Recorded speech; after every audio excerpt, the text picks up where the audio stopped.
కుందేలు మరియు తాబేలు కథ. ఒక అడవిలో కుందేలు మరియు తాబేలు మంచి స్నేహితులు. కుందేలు చాలా వేగంగా పరుగెత్తగలిగేది, కానీ తాబేలు చాలా నెమ్మదిగా నడిచేది. ఒకరోజు కుందేలు తాబేలును చూసి నవ్వుతూ, "నీ నడక ఎంత నెమ్మదిగా ఉంది. నాతో పరుగు పోటీ చేసేందుకు ధైర్యం." తాబేలు ప్రశాంతంగా నవ్వుతూ, "ఎందుకు కాదు? పోటీ చేద్దాం" అని అంగీకరించింది.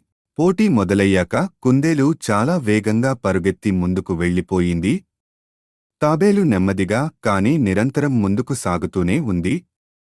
కుందేలు తన గెలుపుపై గర్వంగా, తాబేలు చాలా దూరంలో ఉంది, నేను కొద్దిసేపు విశ్రాంతి తీసుకోవచ్చు అని భావించి ఓ చెట్టు కింద పడుకుని నిద్రపోయింది.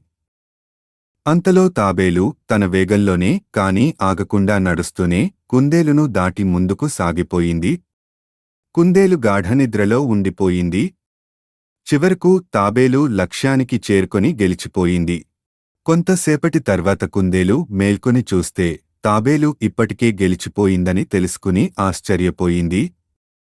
అప్పుడు కుందేలు అర్థం చేసుకుంది, నువ్వు మంచి వేగం ఉండటం కంటే నెమ్మదిగా అయినా నిరంతర శ్రమతో ముందుకు సాగితే విజయాన్ని సాధించవచ్చు.